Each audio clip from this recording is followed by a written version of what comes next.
ಬೆಂಗಳೂರು ಸಮೀಪ ಎರಡನೇ ಅಂತಾರಾಷ್ಟ್ರೀಯ ವಿಮಾನ ನಿಲ್ದಾಣ ಸ್ಥಾಪನೆ ಸಂಬಂಧ ಕರ್ನಾಟಕ ರಾಜ್ಯ ಕೈಗಾರಿಕೆ ಮತ್ತು ಮೂಲ ಸೌಲಭ್ಯ ಅಭಿವೃದ್ಧಿ ನಿಗಮ ಕೆಎಸ್ಐಐಡಿಸಿ ದಿಟ್ಟ ಹೆಜ್ಜೆ ಇರಿಸಿದ್ದು 3 ಸ್ಥಳಗಳನ್ನು ಆಯ್ಕೆ ಮಾಡಿ ಭಾರತೀಯ ವಿಮಾನ ನಿಲ್ದಾಣ ಪ್ರಾಧಿಕಾರದ ಪರಿಶೀಲನೆಗೆ ಕಳುಹಿಸಲಾಗಿದೆ ಎಂದು ಬೃಹತ್ ಕೈಗಾರಿಕೆ ಸಚಿವ ಎಂಬಿ ಪಾಟೀಲ್ ಬೆಂಗಳೂರಿನಲ್ಲಿಂದು ಹೇಳಿದ್ದಾರೆ.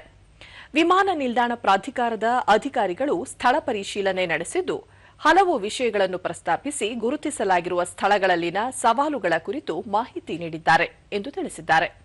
ಈ ಹಿನ್ನೆಲೆಯಲ್ಲಿ ವಿವರವಾದ ಕಾರ್ಯತಂತ್ರ ಮತ್ತು ಕಾರ್ಯಸಾಧ್ಯತಾ ವರದಿ ಸಿದ್ಧಪಡಿಸಲು ಟೆಂಡರ್ ಆಹ್ವಾನಿಸಲಾಗಿದೆ. ಟೆಂಡರ್ನಲ್ಲಿ 3-4 ಸಂಸ್ಥೆಗಳು ಭಾಗವಹಿಸಿದ್ದು ನಿಗದಿತ ಅವಧಿಯೊಳಗೆ ಪ್ರಕ್ರಿಯೆ ಪೂರ್ಣಗೊಳ್ಳಲಿದೆ. ಅವರು ಸಲ್ಲಿಸುವ ವರದಿ ಆಧಾರದ ಮೇಲೆ ಮುಂದಿನ ತೀರ್ಮಾನ ಕೈಗೊಳ್ಳಲಾಗುವುದು ಎಂದು ಹೇಳಿದರು. ಪ್ರಸ್ತಾಪಿತ ಎರಡನೇ ಅಂತಾರಾಷ್ಟ್ರೀಯ ವಿಮಾನ ನಿಲ್ದಾಣವು ವೇಗವಾಗಿ ಬೆಳೆಯುತ್ತಿರುವ ಬೆಂಗಳೂರಿನ ಸಂಚಾರ ಬೇಡಿಕೆಯನ್ನು ಪೂರೈಸಲು ಮತ್ತು ರಾಜ್ಯದ ದೀರ್ಘಕಾಲೀನ ವಾಯುಯಾನ ಮತ್ತು ಆರ್ಥಿಕ ಹಿತಾಸಕ್ತಿಗಳನ್ನು ಭದ್ರಪಡಿಸುವಲ್ಲಿ ನಿರ್ಣಾಯಕ ಪಾತ್ರ ವಹಿಸಲಿದೆ ಎಂದು ಅವರು ಮಾಹಿತಿ ಹಂಚಿಕೊಂಡಿದ್ದಾರೆ. ನಾವು ಟೆಂಡರ್ ಕೇಳಿದ್ದೀವಿ. ಏರ್ಪೋರ್ಟ್ ಅಥಾರಿಟಿ ಆಫ್ ಇಂಡಿಯಾದವರು 3 ಸೈಟ್ಸ್ ಅನ್ನ ನೋಡೋಗಿದ್ದಾರೆ.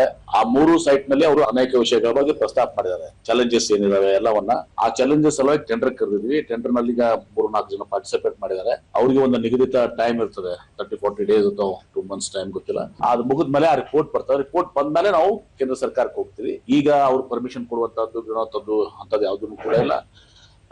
ಅದು ಆ ರಿಪೋರ್ಟ್ ಬಂದ್ಮೇಲೆ ನಾವು ಮುಂದಿನ ಹೆಜ್ಜೆ ಇಡ್ತೀವಿ.